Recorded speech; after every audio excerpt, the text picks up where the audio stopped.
আজকে আমরা কিছু গুরুত্বপূর্ণ বিষয় নিয়ে কথা বলবো ইনশাআল্লাহ তাআলা। আমি আলোচনা শুরু করতে চাই পবিত্র কোরআনুল কারীমের সূরাতুল আলে ইমরান এর 102 নম্বর আয়াত থেকে। আল্লাহ রাব্বুল আলামিন অত্র আয়াতে বলেছেন, বা'দা আউযু বিল্লাহি মিনাশ শাইতানির রাজীম।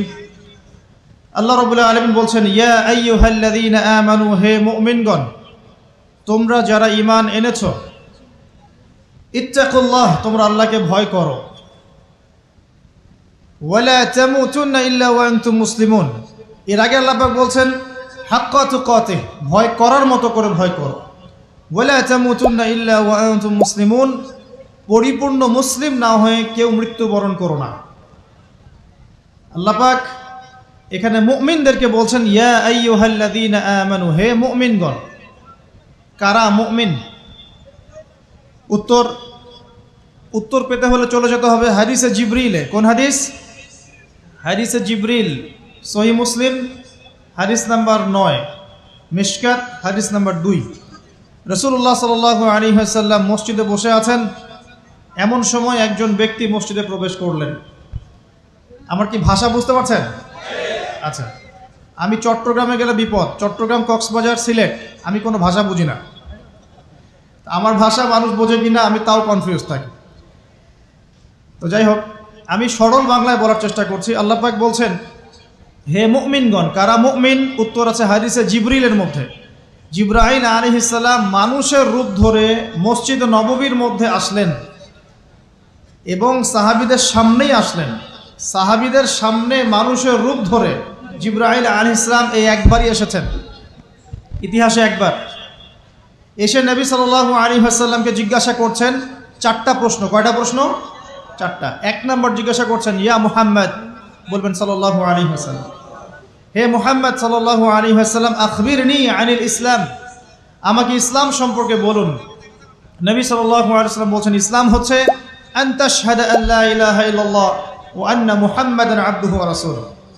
ইসলাম হচ্ছে এই সাক্ষ্য দেয়া যে আল্লাহ ছাড়া কোনো ইলাহ নেই এবং মুহাম্মদ সাল্লাল্লাহু আলাইহি ওয়াসাল্লাম আল্লাহর বান্দা এবং রাসূল। এটা হলো প্রথম, অর্থাৎ কালিমা লা ইলাহা ইল্লাল্লাহ। এর অর্থ হচ্ছে আল্লাহ ছাড়া আমি কারো বিধান মানতে পারবো না।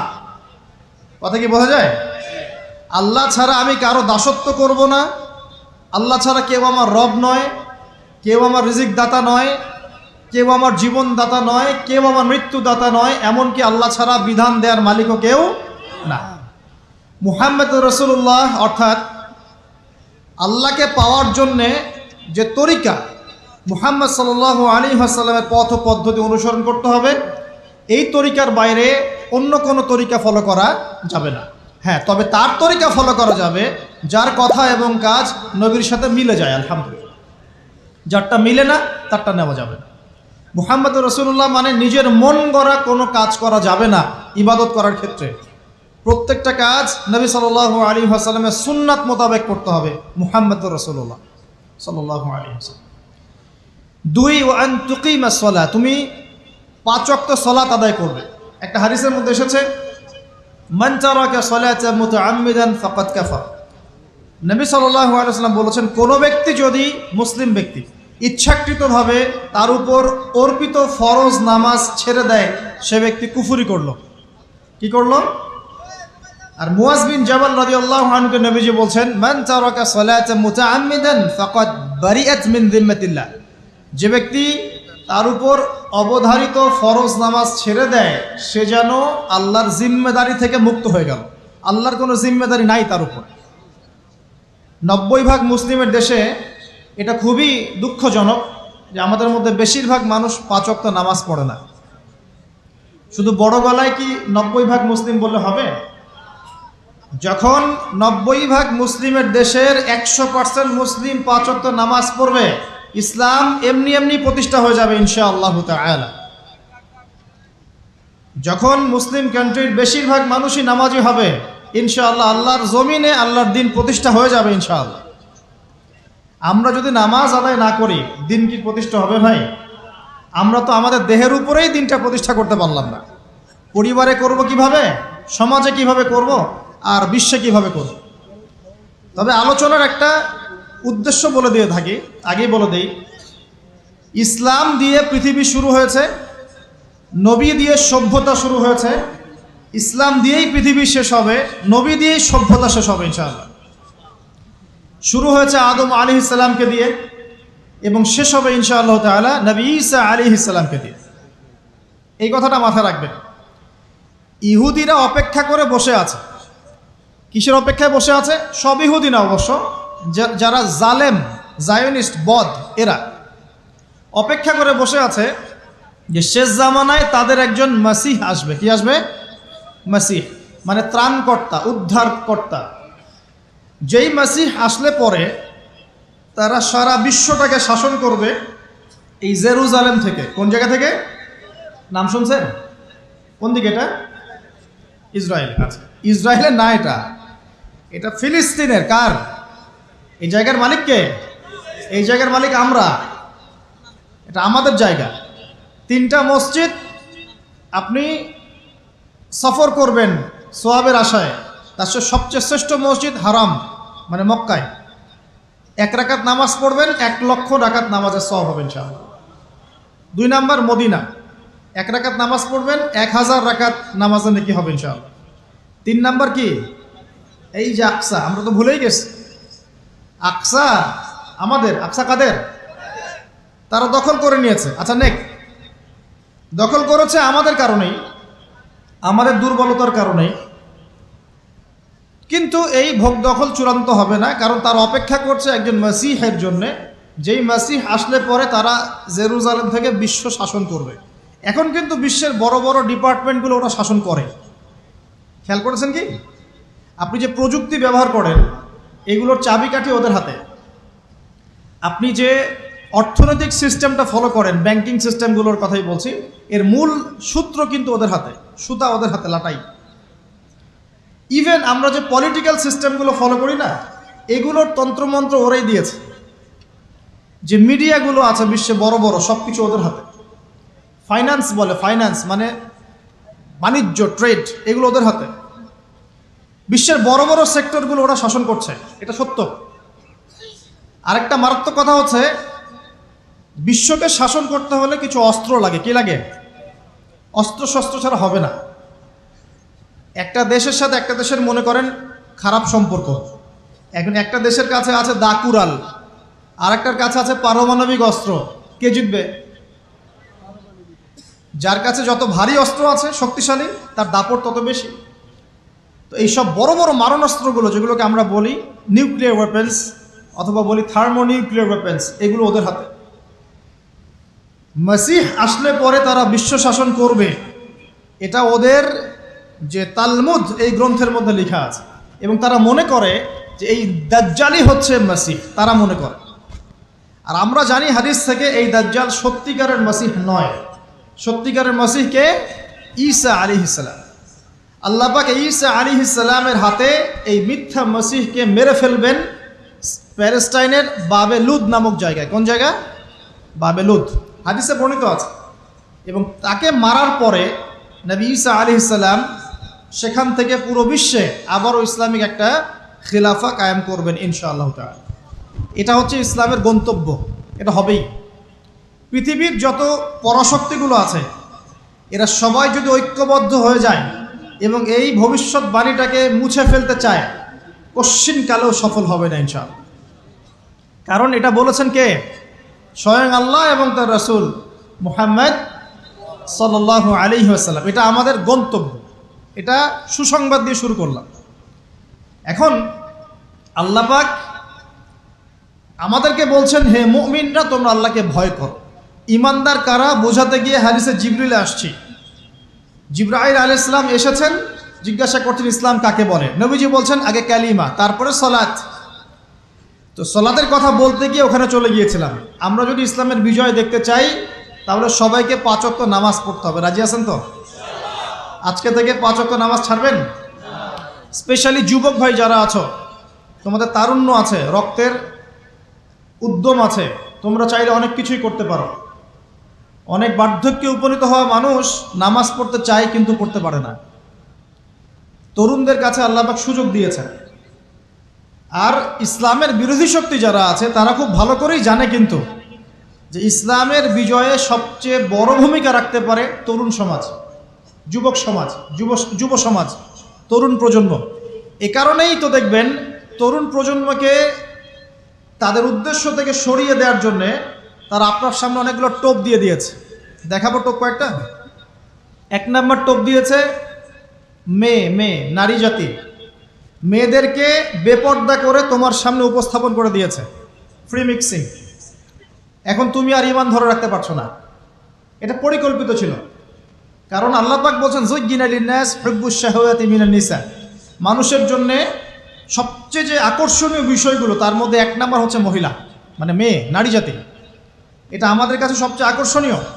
আল্লাহ পাকের সবচেয়ে সুন্দর সৃষ্টিকে মানুষ না, মানুষের মধ্যে আল্লাহ পাকের সবচেয়ে শ্রেষ্ঠ সৃষ্টিকে নারী জাতি। আল্লাহ পাক তাদেরকে সুন্দর করে সৃষ্টি করেছেন, তাই নয় কি? এই কারণে পুরুষদের সবচাইতে আকর্ষণের জায়গা কোনটা? নারী জাতি। এই কারণে মেয়েদেরকে বেপর্দা করে তোমার সামনে ছেড়ে দেওয়া হয়েছে। জেনা বেড়েছে, ব্যভিচার বেড়েছে, ফ্রি মিক্সিং বেড়েছে, ধর্ষণ বেড়েছে, এই যে হারাম প্রেমের সম্পর্কগুলো বেড়েছে। যুবকেরা তাদের জীবনের উদ্দেশ্য ভুলে গেছে। আমার কথা কি বুঝতে পারছেন? আচ্ছা, এটা 1 নাম্বার। 2, মাদক। যুবকদের সামনে মাদকের সহজলভ্যতা, চাইলেই হাত বাড়ালেই মাদক, হাত বাড়ালেই ইয়াবা, হাত বাড়ালেই ফেন্সিডিল, হাত বাড়ালেই হেরোইন, তাই না? কথা ঠিক না বেঠিক? যদি কেউ চায় যে আমি আজকে রাত্রে মাদক খাবো, সে পারবে, হাত বাড়ালেই পারবে। এখনকার সমাজ এমন, যদি কেউ চায় যে আজকের রাত্রে আমি পতিতালয়ে গিয়ে রাত কাটাবো, সে পারবে। 500 টাকা 1000 টাকার বিনিময়ে মানুষ এখন জেনা করতে পারে না? 5 টাকা 10 টাকা 50 100 টাকা দিয়ে মানুষ এখন ইয়াবা কিনে খেতে পারে। আর যারা সীমান্তবর্তী অঞ্চলে আছেন তারা আরও ভালো জানেন আমার কথা কতটুকু সত্য কতটুকু মিথ্যা। যুবকদের সামনে মাদক এমনি দেওয়া হয় নাই। উদ্দেশ্য কি? তোমার দ্বারা ইসলামের বিজয় সম্ভব ছিল। মাদক সেবন করাই তোমাকে সরাই দিয়েছে ওই রাস্তা থেকে। কথা বুঝতে পারছো? খুব সতর্ক। 3 নাম্বার, জুয়া। তোমার সামনে জুয়া দিয়ে দিয়েছে, জুয়া। ফুটবল বিশ্বকাপ হইলে জুয়া, IPL হইলে জুয়া, BPL হইলে জুয়া, ফুটবল ফিফা হইলে জুয়া। জুয়া খেলে না মানুষ। আর যে যুব সমাজ তাদের জীবনের উদ্দেশ্য জানে না, তাদের পক্ষেই সম্ভব এইসব মেসি, আর্জেন্টিনা, ব্রাজিল এইসব নিয়ে ব্যস্ত থাকে। যারা নিজেদের জীবনের উদ্দেশ্য জানে তাদের জন্য কোশ্চিনকালেও এখানে সময় নষ্ট করা সম্ভব না। দুনিয়ার জীবনটা কি খেলতামাশা? দুনিয়ার জীবনটা কি খেলতামাশার জন্যে? আল্লাহ পাক যে হায়াতটা দিয়েছেন, ধরেন 50, 60 বা 100 বছর, এই হায়াতটা কে দিয়েছেন? এই সময়টার মালিক কে? তাহলে আল্লাহ যদি সময়ের মালিক হয়, আমি কেন সময় 1 ঘন্টা অপচয় করবো ওখানে বসে বসে? এই সময়টাকে আমার নাকি? সময়টা আমার বাপের নাকি? সময়টা কার? আল্লাহর দেওয়ার সময় আমি টিভি সেটের সামনে বসে বসে 1.5 ঘন্টা নষ্ট করে ফেললাম। খেললো 2টা দল আর তালি বাজাচ্ছে আমি, মাশাআল্লাহ। কালকে দেখলাম কক্সবাজার থেকে আসার সময় রাস্তা ব্লক, পুরা একটা দল জিতেছে, পুরো রাস্তা ব্লক, হাঁটা যাচ্ছে না, মিছিল, পাগলের মতো মানুষ মোটরসাইকেলে ছুটছে, গাড়ি নিয়ে ছুটছে, সিগারেট খাচ্ছে, আরও যে কি খাচ্ছে, মেয়ে নিয়ে ঘুরছে, আর একটা পতাকা নিয়ে ঘুরছে। যে দেশের পতাকা নিয়ে ঘুরছে ওই দেশ জানেও না মনে হয় যে এই দেশে এই আমার সাপোর্টার আছে। হ্যাঁ, আর খেয়াল করে দেখবেন এই আয়োজনগুলো এখন করানো হচ্ছে মুসলিম দেশগুলোকে দিয়ে। মানে মুসলমানদের অবস্থা দেখলে এখন মনে হচ্ছে সুবহানাল্লাহ, যে হারাম একটা কাজকে জায়েজ করার যে কত তরিকা বের হয়েছে। এখন একটা মুসলিম কান্ট্রি জিতেছে, মানে ভাবখানা এমন যে এই জেতার ফলে আমরা ইসলামী খেলাফত কায়েম করে ফেলেছি। একে ভাবখানা এমন যে কুফফারদের সাথে মনে হয় যুদ্ধ জিহাদ করে বিশ্বের বুকে ইসলাম কায়েম করে ফেলেছে। ভাবখানা এমন। এই স্টেডিয়ামগুলো করতে কত কোটি বিলিয়ন ডলার খরচ করতে হয়েছে, কত শ্রমিক যে এই স্টেডিয়ামগুলো বানাতে মারা গেছে তোমরা জানোই না। কি হচ্ছে এখানে? পশ্চিমারা আসছে, এনজয় করছে, খেলাধুলা হচ্ছে। বিষয়টা কি জানেন? আমাদেরকে এই খেলাধুলার অহেতুক কাজে ব্যস্ত করে দিয়ে ওরা ওদের এজেন্ডা বাস্তবায়ন করছে। দেখবেন যখন রমজান মাস আসে তখন দেখবেন মুসলিম কান্ট্রির উপর নির্যাতন বাড়ে। যখন যখন বড় বড় ইভেন্ট হয়, ওয়ার্ল্ড কাপ, এইটা সেটা, দেখবেন ভিতরে ভিতরে মুসলিম কান্ট্রির উপর নির্যাতন বাড়তে থাকে। মানুষ একদিকে তাকায় থাকে, আর একদিকে উদ্দেশ্য সাধন করতে থাকে। বুঝাচ্ছি বিষয়টা। আপনার 5টা বাচ্চা আছে মনে করেন, খুব জ্বালায়, কান্নাকাটি করে, হইচই করে, আর আপনি মোবাইল ফোনটা বের করে দিয়ে বলেছেন, বাবা বস, তোরা 5 জন মিলে একটা কার্টুন দেখ, আমি একটু কাজটা করি। দিয়ে দিলেন, ও কার্টুন দেখছে চুপচাপ, কেউ কোনো ডিস্টার্ব নাই। আর বুঝতে পারছেন?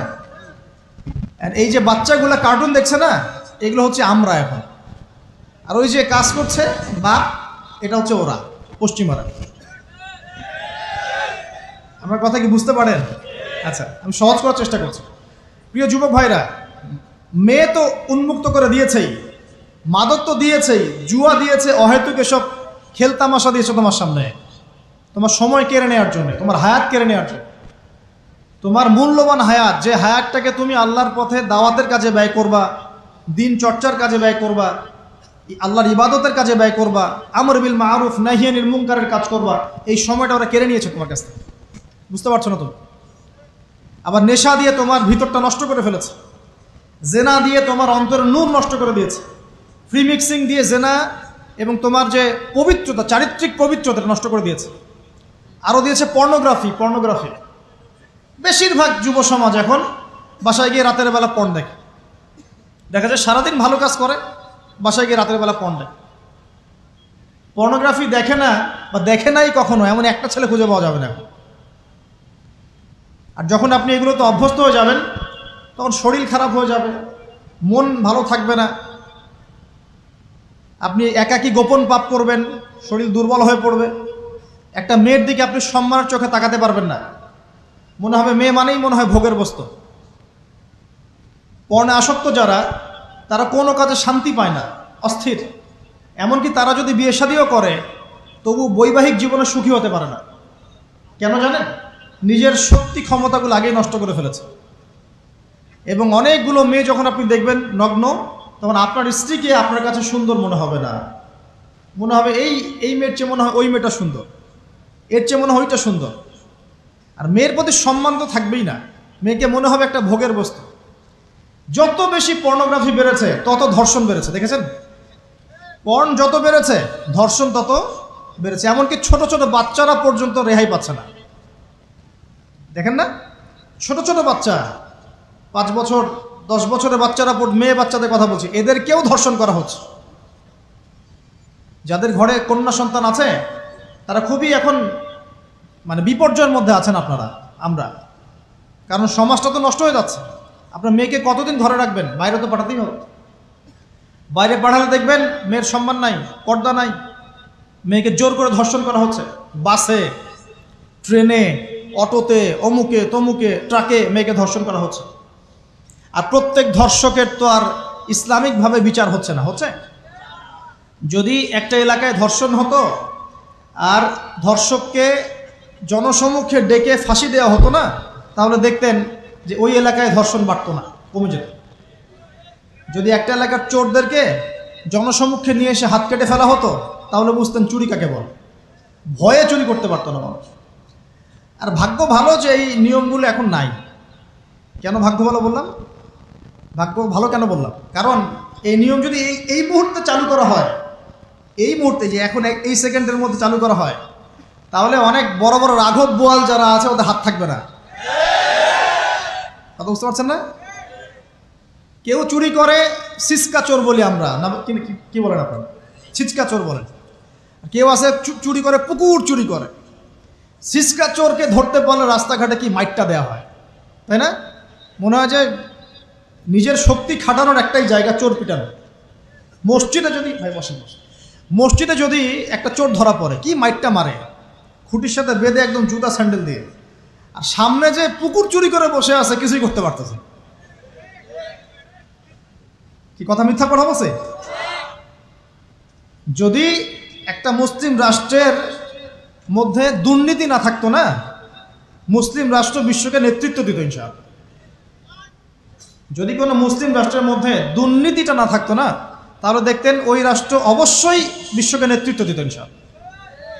এমন অনেক অমুসলিম রাষ্ট্র আছে যেগুলো অমুসলিম হওয়া সত্ত্বেও ওদের মধ্যে কোনো দুর্নীতি নাই। জানেন? আল্লাহ পাক আমাদের সবাইকে পরিপূর্ণ মুসলমান হওয়ার তৌফিক দান করুন। দেখেন আল্লাহ পাক বলেছেন উদখুলু ফিস-সিলমি কাফা, তোমরা পরিপূর্ণরূপে ইসলামে প্রবেশ করো।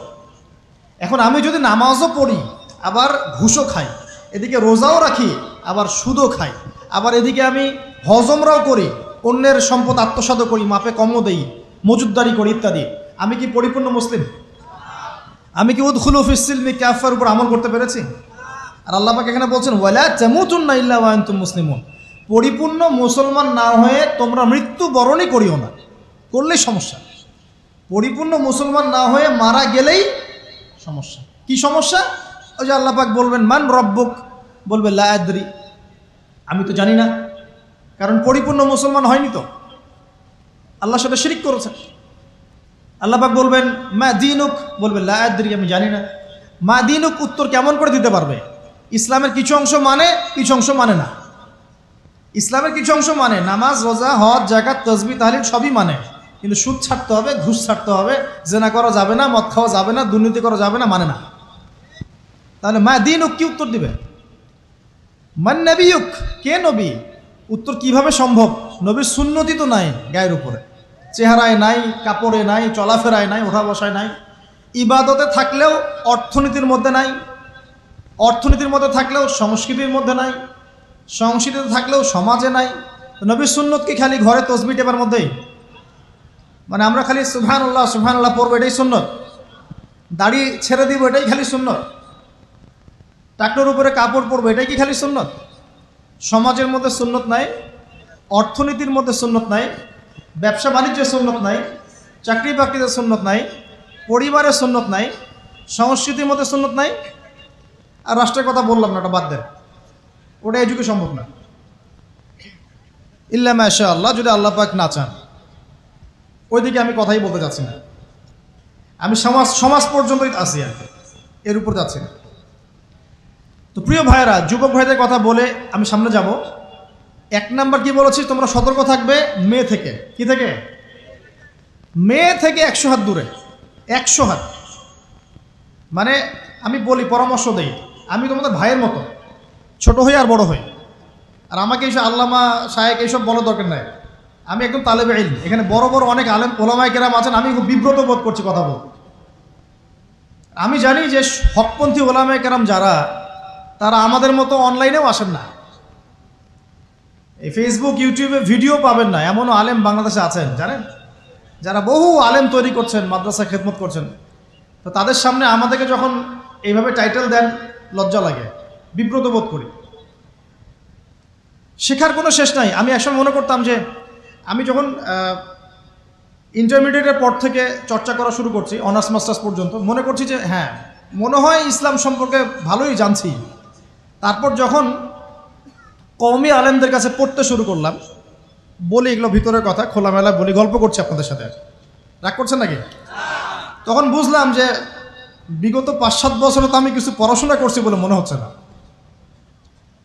যেমন একটা হাদিস শো করে বললাম যে ওস্তাদ, এই যে আল্লাহ রাসূল সাল্লাল্লাহু আলাইহি ওয়াসাল্লাম বলেছেন যে একজন মুমিন ব্যক্তি আর একজন মুমিন ব্যক্তির আয়না স্বরূপ। কি স্বরূপ?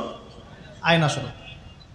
তো আমি যদি অনলাইনে কোনো ভাইয়ের ভুল ধরিয়ে দেই সমালোচনার মাধ্যমে, তাহলে কি আমি হাদিসের উপর আমল করলাম না? তখন ওস্তাদ মিটিমিটি হাসছেন, বলছেন যে তোমার তো টুকটাক অ্যারাবিক গ্রামারের বেস ভালোই, তোমার কি মনে হয়? আমি বললাম যে আমার কাছে তো এটাই মনে হচ্ছে যে আমি যদি সমালোচনা করি, আমি তো আমর বিল মারুফ নাহি আনিল মুনকারের কাজই করলাম। তো তিনি বলছেন আসলে এই হাদিসের ব্যাখ্যা এমন নয়। কেমন ব্যাখ্যা?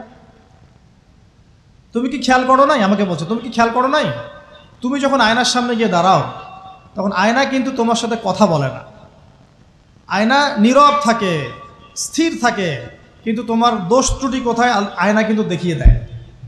মনে করেন, বুঝাচ্ছি, মনে করেন আপনার গাল কেটে গেছে, আপনি আয়নার সামনে দাঁড়িয়েছেন, আয়না কিন্তু আপনাকে বলে দিবে না এই যে তোমার গাল কাটা, এই ছেলে তোমার গাল কাটা, হ্যাঁ এই মেয়ে, এই ছেলে তোমার এই সমস্যা ওই সমস্যা, বলবে? চুপচাপ থাকবে, আয়না দেখিয়ে দিবে আপনার ভুলটা কোথায়। তো তিনি আমাকে হাদিসের ব্যাখ্যা শিখাচ্ছেন, বলছেন যে একজন মুমিন ভাই যদি কোনো ভুলের উপর থাকে, তুমি সঠিকটা আমল করে ওর সামনে দাঁড়িয়ে দেখিয়ে দিবে যেটা সঠিক। তো বুঝলাম, যতদিন যাচ্ছে আমি বুঝতে পারছি যে আসলে এই জ্ঞানের সমুদ্র যে কত গভীর, 100 বছর হায়াত দিলেও মনে হয় শেষ করতে পারবো না। তো প্রিয় যুবক ভাইরা, নসিহত করছি, সেটা হচ্ছে যে দিনের জ্ঞান অর্জন করতে হবে। জ্ঞান অর্জনের কোনো বিকল্প নাই।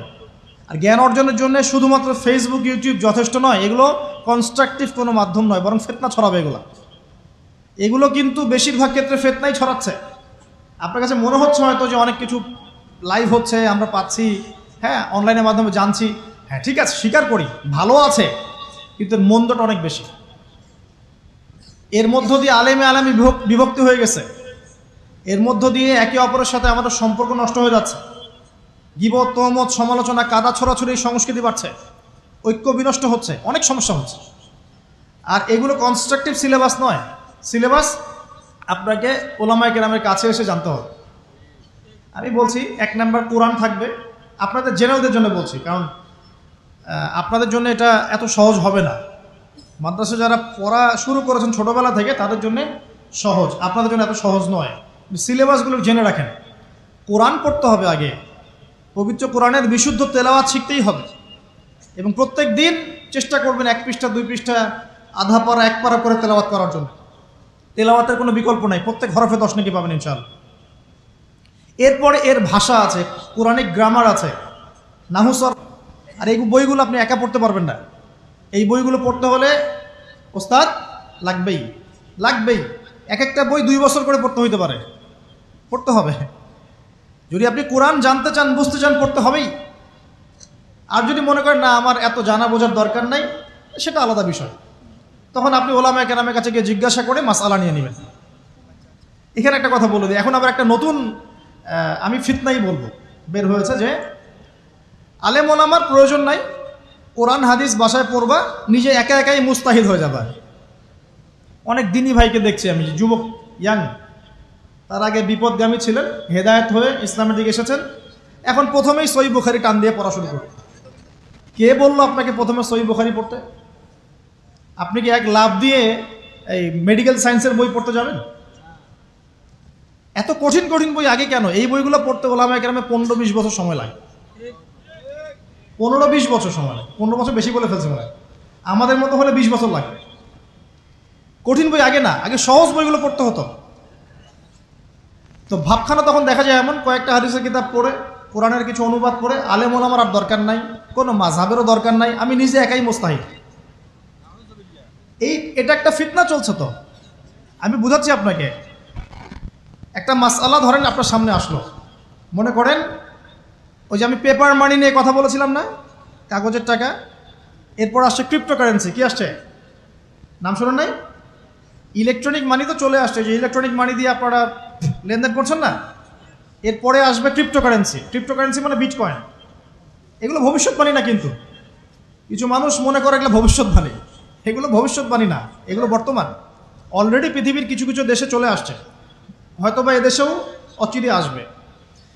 তো মনে করেন এখন আপনি একজন সাধারণ মানুষ, ক্রিপ্টোকারেন্সি কী জিনিস আপনি বোঝেন না।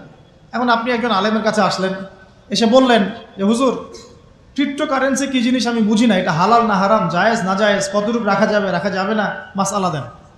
এখন আমি যদি আপনাকে বলি, এই যে ভাই নেন কোরআন, এই যে তাফসীর ইবনে কাসির নেন, জালালাইন নেন, মারিফুল কোরআন নেন, এই যে বুখারী, মুসলিম, তিরমিজি, আবু দাউদ, নাসাই, সবগুলো নেন, বাসায় গিয়ে পড়াশোনা করে মাসআলা বের করেন, পারবেন? সম্ভব? সম্ভব কি?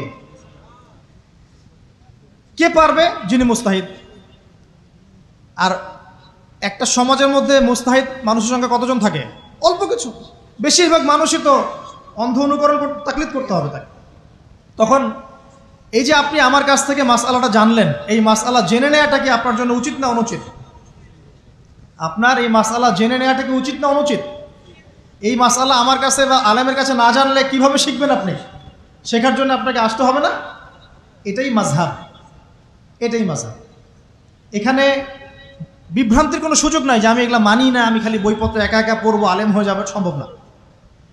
যখন আমরা কলেজে পড়তাম অনেক সময় মনে হতো যে হয়তো বা সম্ভব, যখন পড়া শুরু করেছি তখন দেখছি যে না, এই সমুদ্রে ডুব দেওয়া কেবল শুরু, এর তলানি খুঁজে বের করতে 100 বছর লাগবে মনে হয়, আল্লাহ ভালো জানেন। আল্লাহু আকবার। দিনের জ্ঞান অত বেশি। আলী রাদিয়াল্লাহু আনহু একটা কথা বলে দিয়ে সামনে যাচ্ছি। আলী রাদিয়াল্লাহু আনহু শেষ বয়সে বলছেন, তাকে প্রশ্ন করা হচ্ছে যে আপনার কি কোনো দুঃখ আছে জীবনে?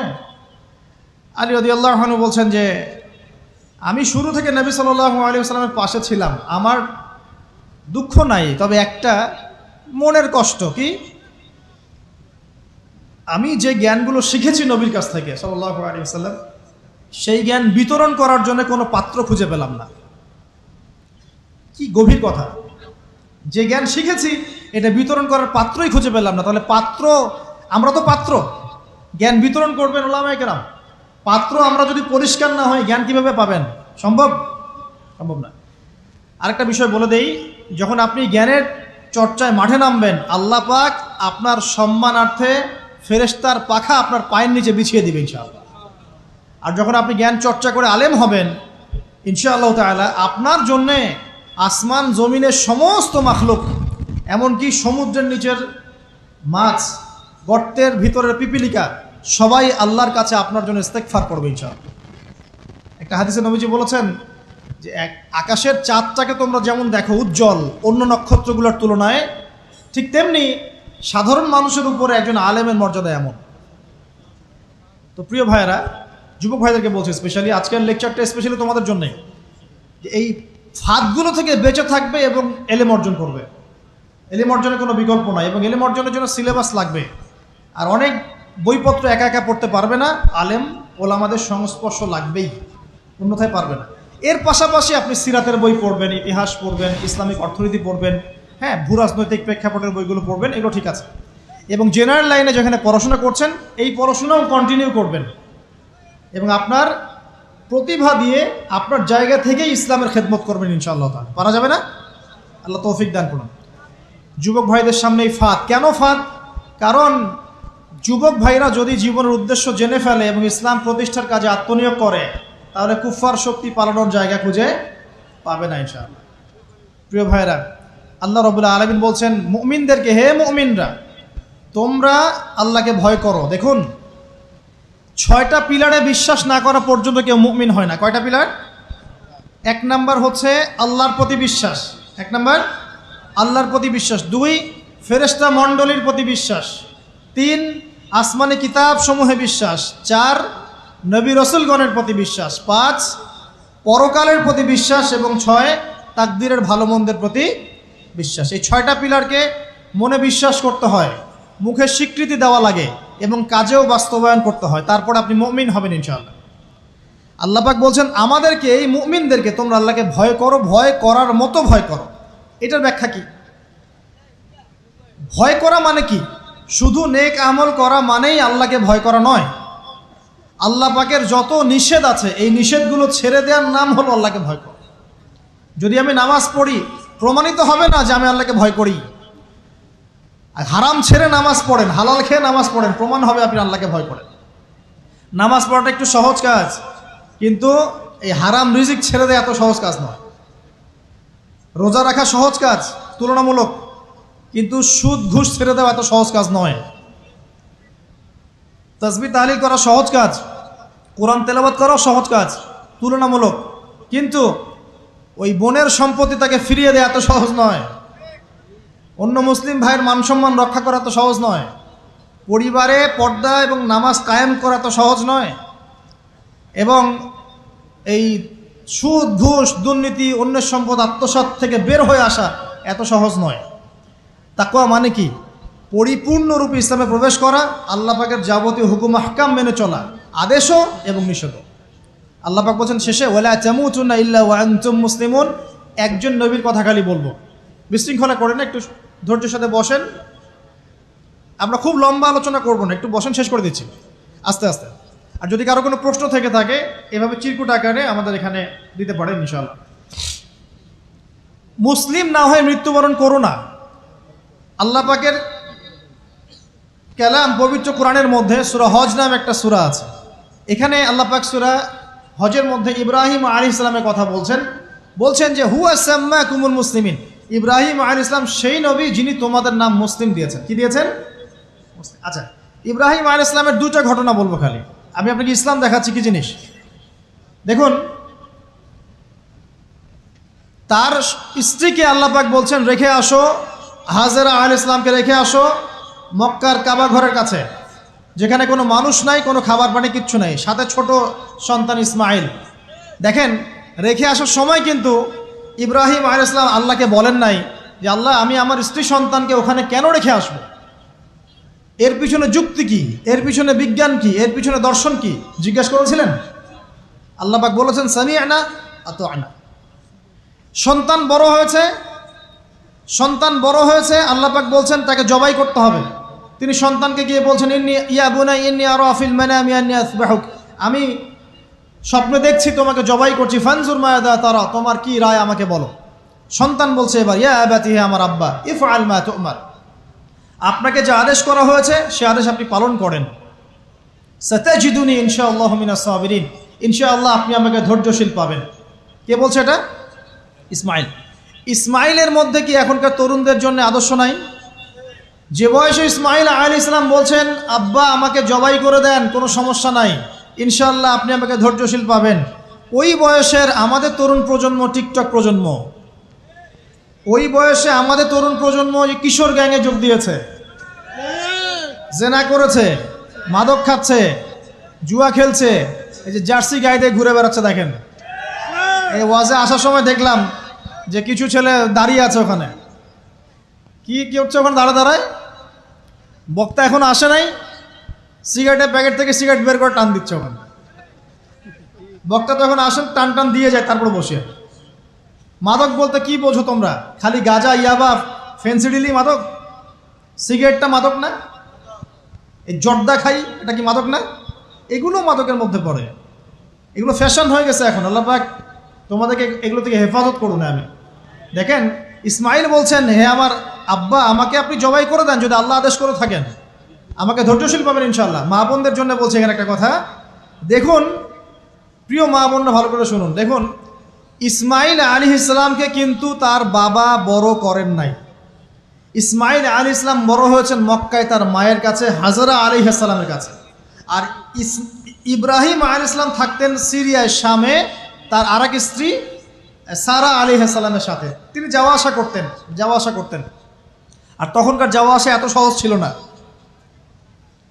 তখন কোনো মোটর যান ছিল না। তো দেখুন, যেমন মা তেমন সন্তান। কেমন মা? হাজরা আলাইহিস সালামকে বলা হচ্ছে যে তোমাকে এখানে রেখে যেতে আল্লাহ আদেশ করেছেন। তো হাজরা আলাইহিস সালাম বলছেন এখানে তো কোনো পানিও নাই, কোনো খাবারও নাই, আপনি এখানে আমাদেরকে একা ফেলে যাচ্ছেন ইব্রাহিম আলাইহিস সালাম বলছেন আল্লাহর আদেশ, কিছু করার নাই। এখন হাজরা আলাইহিস সালাম বলছেন আচ্ছা যদি আল্লাহ আদেশ করে থাকেন তাহলে ইনশাআল্লাহ আল্লাহ আমাদের হেফাজত করবেন, আল্লাহর প্রতি আমি পূর্ণ তাওয়াক্কুল করলাম। কে বলছেন? হাজরা। এই হাজরা আলাইহিস সালামের দেখেন এখানে তো কোনো খাবারই নাই, পানিও নাই, এক মশক পানি একটু খাবার দ্রুতই শেষ হয়ে গেল। শেষ হওয়ার পর তিনি ছোটাছুটি করছেন, suffer Marwah suffer Marwah suffer Marwah, কোথাও যদি একটু পানি পাওয়া যায়। কি তাওয়াক্কুল আল্লাহর প্রতি, ছোটাছুটি করছেন, বাচ্চা ইসমাইল কান্নাকাটি করছে। মায়ের এই ছোটাছুটি আল্লাহর কাছে এত পছন্দ হয়েছে, যতদিন হজ থাকবে এই হাজরা আলাইহিস সালামের স্মৃতির সাথে জড়িত এই সাই থাকবে। এবং এই ঘটনা আল্লাহর কাছে এত পছন্দ হয়ে গেল যে আল্লাহ পাক জিবরাইল আলাইহিস সালামকে পাঠিয়ে জামজাম কূপের পানি বের করে দিলেন, যেই কূপের পানি জীবনে কখনো শেষ হয় না, পানি খেলে খিদাও লাগে না। চিন্তা করে দেখেন, গ্যালন গ্যালন পানি যাচ্ছে, গ্যালনের পর গ্যালন জামজাম থেকে প্রত্যেক দিন। এমনকি মদিনায় গেলেও আপনি জামজামের পানি পাবেন, মসজিদে কুবায় গেলেও জামজামের পানি পাবেন। আর পৃথিবীর বিভিন্ন জায়গায় তো আমরা নিয়ে আসছি, শেষ হয়েছে? পানির স্তর 1 ইঞ্চি পর্যন্ত নিচে নেমেছে। দেখেন, আল্লাহর প্রতি যখন মানুষ পূর্ণ তাওয়াক্কুল করে তখন আল্লাহর মারিফত নেমে আসে। যখন মানুষ আল্লাহর প্রতি পূর্ণ তাওয়াক্কুল করে ফেলবে তখন আল্লাহ পাক আধ্যাত্মিকত্ব দিয়ে দিবেন সব। এটা কি বিজ্ঞান দিয়ে ব্যাখ্যা করা যায়? একজন ফেরেশতা আসলো, পাখা দিয়ে আঘাত করলো, মাটি থেকে ঝর্ণা বের হওয়া শুরু হলো, এখনকার বিজ্ঞান বিশ্বাস করবে? কোনো যুক্তি দর্শন বিশ্বাস করবে না। এই যে মা, তাওয়াক্কুল কাটিনী মা, তার গর্ভ থেকে জন্ম নিয়েছে ইসমাইলের মতো সন্তান, যে বলছে আব্বা আমাকে জবাই করতে চাইলে করে দেন, কোনো সমস্যা নাই, আল্লাহর ইনশাআল্লাহ আপনি আমাকে ধৈর্যশীল পাবেন। সুবহানাল্লাহ। এই জন্য বলি, আমাদের পরিবারের মায়েরা যদি হাজরা আলাইহিস সালামের মতো হতে না পারে, তাহলে ইসমাইলের মতো প্রজন্ম তৈরি হবে না। অতএব প্রিয় মা ও বোনেরা, একটা নসিহত যথেষ্ট আপনাদের জন্য, যে নিজেরা হাজরা আলাইহিস সালামের মতো আল্লাহর প্রতি পূর্ণ তাওয়াক্কুলকারী হয়ে যান। নামাজ ছাড়িয়েন না। কোনো মহিলা যদি মাত্র 4টা কাজ করতে পারে, নবী সাল্লাল্লাহু আলাইহি ওয়াসাল্লাম বলেছেন জান্নাতে যাওয়ার জন্য সবগুলো দরজা খুলে দেওয়া হবে। 1 নাম্বার, কোনো মহিলা যদি 5 ওয়াক্ত নামাজ পড়ে, এখানে শুধু ফরজ নামাজের কথা বলা হচ্ছে, নফলের কথাও বলা হচ্ছে না। 2 নাম্বার, যদি একজন মহিলা রমজান মাসে সওম রাখে, ফরজ সওম, ফরজ রোজা, নফল রোজার কথাও বলা হচ্ছে না। 3 নাম্বার, যদি মহিলা, একজন নারী যদি তার সতীত্বকে হেফাজত করতে পারে, পর্দা মেনে চলতে পারে। এই পর্দা বলতে আমরা ডিজিটাল বোরখা বোঝাচ্ছি না। পোশাকটা এমন হবে না যে পোশাক পরেও গায়ের কাঠামো কতটুকু আঁটো-সাঁটোটা বোঝা যায়, এই বোরখা চলবে না। বোরখা এমন হবে না, পোশাক এমন হবে না যে বাহির থেকে ভিতরের অঙ্গ দেখা যায়, এই বোরখা চলবে না। পোশাক এমন হবে না যে পোশাকটা পুরুষদের পোশাকের সাথে সাদৃশ্য আছে, গেঞ্জি টি শার্ট পরা যাবে না। পোশাকটা এমন হবে না যেই পোশাকটা অমুসলিমদের সংস্কৃতির সাথে বা ধর্মীয় কালচারের সাথে সাদৃশ্য আছে, এমন পোশাকও চলবে না। যদি কোনো নারী 3 নাম্বার তার লজ্জাস্থানের হেফাজত করতে পারে, মানে শরঈ পর্দা মেনটেন করতে পারে। আর পর্দা করে যদি কলেজে গিয়ে আর ইউনিভার্সিটিতে গিয়ে সহি প্রেমে লিপ্ত হন, তাহলেও পর্দা হবে না। কথা বোঝাতে পারছি না মনে হয়? পর্দা করেও যদি ইউনিভার্সিটিতে গিয়ে গ্রুপ স্টাডি করতে হয় গায়রে মাহরামের সাথে, এই পর্দাও চলবে না। পর্দা মানে পর্দা। পর্দা করে যে দুলা ভাইয়ের সাথে কুটুস কুটুস গল্প করা শুরু করেন, ইডিস পিডিস, চলবে না পর্দা। দেবর আর ভাবি, এখন দেখেন না, দেবর ভাবি, শালি দুলা ভাই, চাচাতো ভাই চাচাতো বোন, কোন জায়গায় সমাজ গিয়েছে জানেন? এমনও নিউজ বাংলাদেশে এসেছে, নাউজুবিল্লাহ বলতে বলতে রুচুতে বাঁধে, যে বাবা মেয়ের সাথে পর্যন্ত জেনা করে ফেলেছে। এই ঘটনা জানেন না? বাংলাদেশে একাধিক ঘটনা ঘটেছে। আস্তাগফিরুল্লাহ, ইন্না লিল্লাহি ওয়া ইন্না ইলাইহি রাজিউন। কোন যুগে আছেন চিন্তা করেন। কেউ কারো থেকে বাদ না, শিক্ষকের সাথে ছাত্রী, ছাত্রর সাথে শিক্ষিকা, বস আর কলিগ, মহিলা কলিগ বস, মহিলা বস, পুরুষ কর্মচারী, হ্যাঁ, অমুক কর্মকর্তা, তমুক কর্মকর্তা। মাঝখানে একটা সিসিটিভির ফুটেজ ফাঁস হয়ে গেল, দেখলেন না কি হইল? মনে আছে? ভুলে গেছেন মনে হয়। একটা টাইটেল, একটি সিসি ক্যামেরা সারা জীবনের কান্না, মনে নাই? ভুলে গেছেন আপনারা? হ্যাঁ, এই যে মনে আছে। তো কে কার থেকে বাদ? ফুফাতো ভাই, চাচাতো বোন, হ্যাঁ, খালাতো বোন, খালাতো ভাই, মানে কাজিন, দেবর ভাবি, শালাদুল্লাহ ভাই, শালিদুল্লাহ ভাই, সব দেখবেন জেনা করতেছে না? পরকিয়া তো নিত্যদিনের ব্যাপার। পরকিয়া না করলে এখন পেটের ভাতই হজম হয়। বাসায় একটা স্ত্রী আছে, বাইরে 3-4টা মেয়ের সাথে টাঙ্কি মেরে বেড়াবে, কোনো সমস্যা নাই।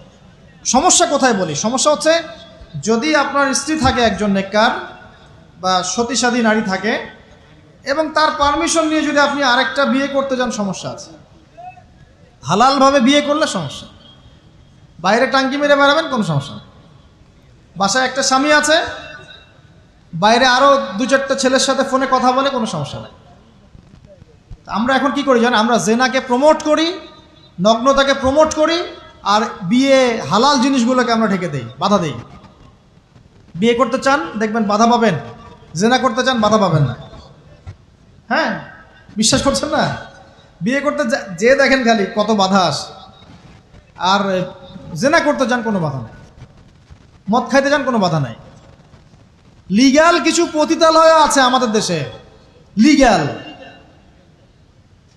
এবং তাদেরকে পতিতা বললেও মানুষ রাগ করে। এখন বলতে হবে যৌনকর্মী, সেক্স ওয়ার্কার। কেন? তাদের যদি এতই সম্মান দেওয়ার ইচ্ছা থাকে আমাদের, আমরা কি ওদেরকে হালাল কোনো কর্মসংস্থান দিয়ে এই পাপের পথ থেকে ফেরাতে পারি না? ঠুনকো আবেগ দেখাও মিয়া, বাইরে খালি কিছু টাকা পয়সা ইনভেস্ট করে একটা প্রজেক্ট হাতে নিয়ে এই মেয়েদেরকে, মহিলাদেরকে যদি একটা ভালো কর্মসংস্থানের ব্যবস্থা করে, ওরা কি জেনা করবে নাকি? ও তো টাকার জন্য করে, পেটের দায়ে করে। কোনো মেয়ে কি চায় নিজের ইজ্জত মানুষের কাছে বিক্রি করতে? কোনো মেয়ে চায় না। প্রিয় দিনী বোনেরা, পোশাক এই 4টা মূলনীতি মেনে চলবেন। পোশাক এমন হবে না, আটো-সাটো পোশাক চলবে না, পাতলা পোশাক চলবে না, বাইরে থেকে ভিতর দেখা যায়, পুরুষের পোশাক চলবে না, এবং অমুসলিমদের সাদৃশ্য আছে এমন পোশাক চলবে না।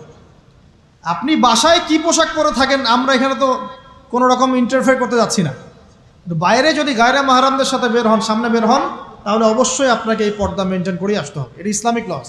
আর আল্লাহর আইন যদি আপনি না মানেন, আপনার কবর আপনার, আমার কবর আমার। ফাযাক্কির ইন্নামা আনতা মুযাক্কির, উপদেশ দাও তুমি, শুধু উপদেশদাতা। লাস্তা আলাইহিম বিমুসাইতির, তুমি কারো প্রতি দারোগা নও, আমাদের দায়িত্ব জাস্ট প্রচার করা।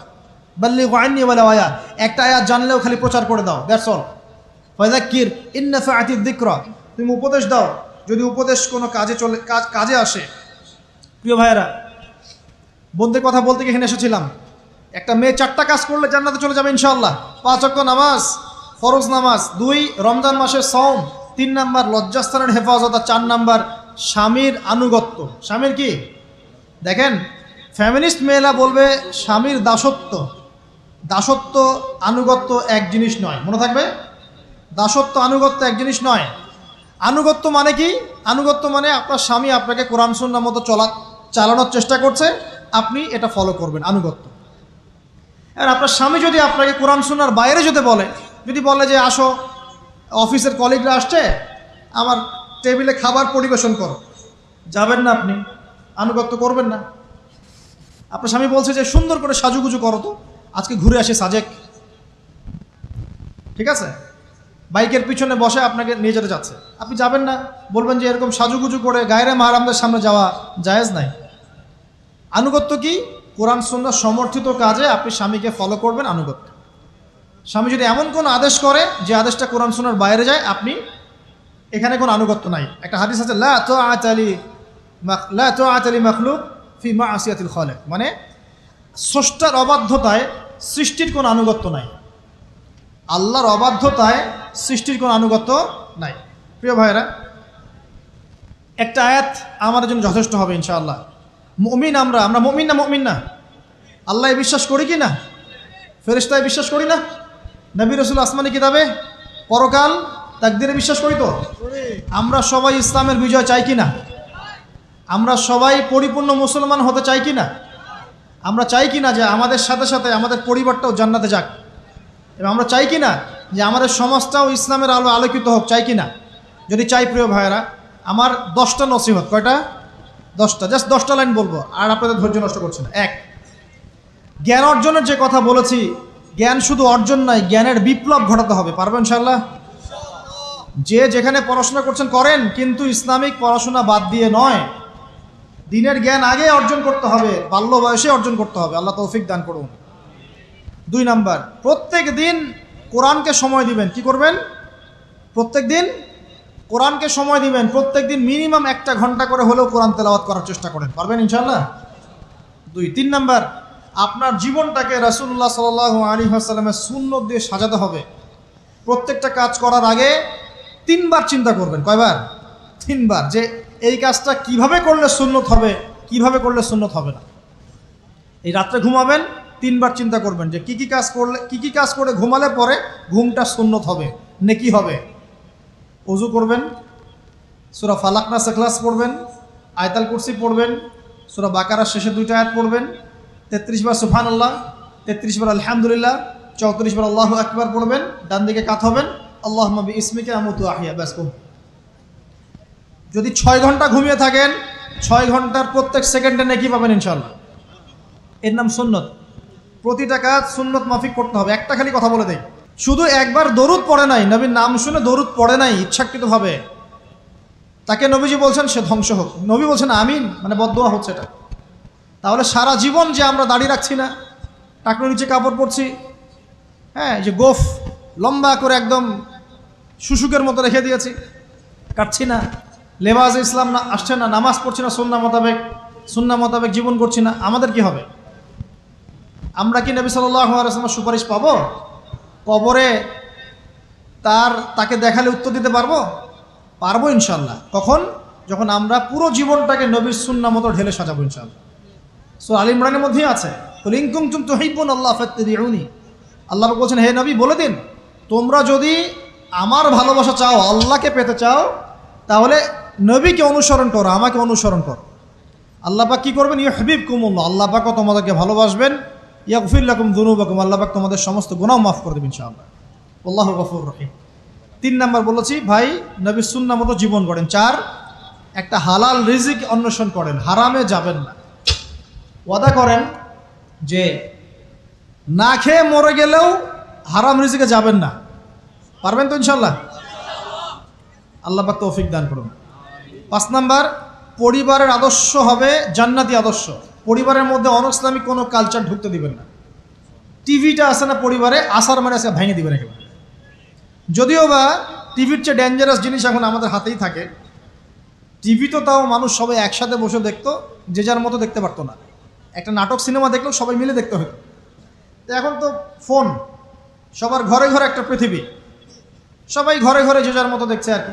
টিভি ভেঙে আর কি করবে? বাদ দেন, থাক, টিভি আর ভেঙে কি করবে? আচ্ছা, আর পরিবারে পর্দা থাকতে হবে। ছোটবেলা থেকে সন্তানদেরকে কোরআনের শিক্ষা দেওয়া লাগবে, তালিম থাকতে হবে পরিবারে। পরিবারে হালাল রিজিক থাকতে হবে। আরেকটা কথা বলি, পরিবারে মেয়েদের প্রতি, স্পেশালি মেয়েদের প্রতি নরম থাকবেন, কঠিন হয় না। কারণ আমার অভিজ্ঞতা থেকে বলছি ভাই, নারী জাতির প্রতি কঠিন হয়ে কোনো ফায়দা নাই। যত কঠিন হবেন তত সমস্যা। আর এই ব্যাপারে আপনার চেয়ে আমার অভিজ্ঞতা 1 ধাপ বেশি, মাত্র 1 ধাপ। আচ্ছা, 5টা। 6 নাম্বার হচ্ছে ইসলামিক কিছু ফাউন্ডেশন বা অ্যাসোসিয়েশন গড়ে তোলার চেষ্টা করেন। এদের কাজ হবে ইসলামের সৌন্দর্যগুলো দিয়ে সমাজ সেবা করা। পারা যাবে না? ওই যে হিলফুল ফুজর নবী সাল্লাল্লাহু তৈরি করেছিলেন না? আচ্ছা, এটা শুধু ফাউন্ডেশন হতে হবে জরুরি না, এটা প্রতিষ্ঠানও হতে পারে, একটা মসজিদের উদ্যোগে হতে পারে, মাদ্রাসার উদ্যোগে হতে পারে, বা সামাজিক সংগঠনও হতে পারে, যার উদ্দেশ্য হচ্ছে ভালো কাজ করা। এই যে শীতকাল আসছে, এই শীতকালে আমরা ইনশাআল্লাহ তাআলা পুরো দেশব্যাপী, এই শীতকালে ইনশাআল্লাহ আমরা চেষ্টা করব পুরো দেশব্যাপী শীতার্ত মানুষের মধ্যে বিনামূল্যে কম্বল বিতরণ করার জন্য। পারা যাবে না ইনশাআল্লাহ? ইনশাআল্লাহ। সমাজ কল্যাণমূলক কাজ করলে কি হবে জানেন? সমাজের মানুষের কাছে ইসলামের সৌন্দর্য ফুটে উঠবে এবং ওই হাদিসের উপর আমল হবে। যদি আপনি কোনো মুসলিম ভাইয়ের একটা কষ্ট দূর করে দেন, আল্লাহ পাক আপনার একটা কষ্ট দূর করে দেবেন ইনশাআল্লাহ। আপনি যতক্ষণ মুমিন বান্দা মুসলিম ভাইয়ের পাশে থাকবেন, আল্লাহ পাকও আপনার সাহায্যে আপনার পাশে থাকবে ইনশাআল্লাহ। আল্লাহ পাক তৌফিক ইনায়াত করুন, আমিন। আর কি? আমর বিল মারুফ নাহি আনিল মুনকারের কাজ করবেন। প্রত্যেক মাসে কিছুটা সময় আল্লাহর রাস্তায় দেওয়ার চেষ্টা করেন। 1 দিন হোক, 2 দিন হোক, 3 দিন হোক, 7 দিন হোক, আপনি চেষ্টা করেন আল্লাহর পথে সময় দেওয়ার জন্য। এটা 7। 6টা বললাম না 7টা বললাম? 7টা বলছি। 8 নাম্বার, আলেম ওলামার সোহবত লাগবে। একা একা চলা যাবে না। আপনি যে আলেম ওলামাদেরকে হক্কানি মনে করেন, আপনার দৃষ্টিতে তাদের কাছেই আপনি পড়ে থাকেন, কোনো সমস্যা নেই। পরামর্শ ভিত্তিক চলবেন এবং আলেমদের মাঝখানে বিভক্তি সৃষ্টি করবেন না, ঐক্যবদ্ধতার চেষ্টা করবেন। আল্লাহ পাক তৌফিক দান। আর 2টো হচ্ছে আপনার পরবর্তী প্রজন্ম, বাচ্চা কাচ্চা যারা আছে, তাদেরকে এখন থেকেই পরিপূর্ণ মুসলমানের মতো গড়ে তুলবেন। আইডল দিবেন। তোমাদের আইডল হচ্ছে ওমর রাদিয়াল্লাহু আনহু, তোমাদের আইডল খালিদ বিন ওয়ালিদ, তোমাদের আইডল আলী রাদিয়াল্লাহু আনহু, তোমাদের আইডল আবু বকর সিদ্দিক, তোমাদের আইডল হচ্ছে তারেক বিন জিয়াদ, মোহাম্মদ বিন কাসেম। এই যে আপনাদের এই এলাকায়, চিটাগাং এলাকায় কত আলেম ওলামা অলিয়া উলিয়ার পদচারণা ঘটেছে জানেন? ইতিহাস পড়ে দেখবেন, আপনি ইতিহাস পড়তে পড়তে শেষ করতে পারবেন না। সেই মুঘলদের আগে পর্তুগিজরা, তার আগে আরও মানুষ এসেছে, আরব বণিকরা এসেছে, সুফি দরবেশরা এসেছেন, পীর সাহেবরা এসেছিলেন, বড় বড় আল্লাহর অলিরা এসেছেন, আসেন নাই? অনেক যুদ্ধ বিগ্রহ জিহাদ হয়েছে এখানে। এমনি এমনি তো ইসলাম পায়নি এই এলাকার মানুষ। ইসলাম এখানে প্রচার করা হয়েছে, প্রতিষ্ঠা করা হয়েছিল। ইবনে বতুতাও এখানে এসেছিলেন। হিস্ট্রি পড়ে দেখেন। তো আমাদের পরবর্তী জেনারেশনকে শেখাতে হবে আমাদের শেকড় কোনটা, আমাদের শেকড় ওদেরকে চেনাতে হবে। পারবো না ইনশাল্লাহ? আর সবশেষ কথা হচ্ছে ভাই, যে আমাদের মা বোনদেরকে খাস পর্দায় রাখার চেষ্টা করেন, কোনোভাবেই যেন তাদের ইজ্জত আবরু কেউ সম্ভ্রম নষ্ট করতে না পারে। আল্লাহ পাক আমাদের সবাইকে এই আদর্শগুলো মেনে চলে তৌফিক ইনায়াত করুন, আমিন। أقول قولي هذا أستغفر الله لي ولكم ولسائر المسلمين بارك الله لنا ولكم بالآية الحكيم إنه تعالى جواد كريم بر رؤوف رحيم.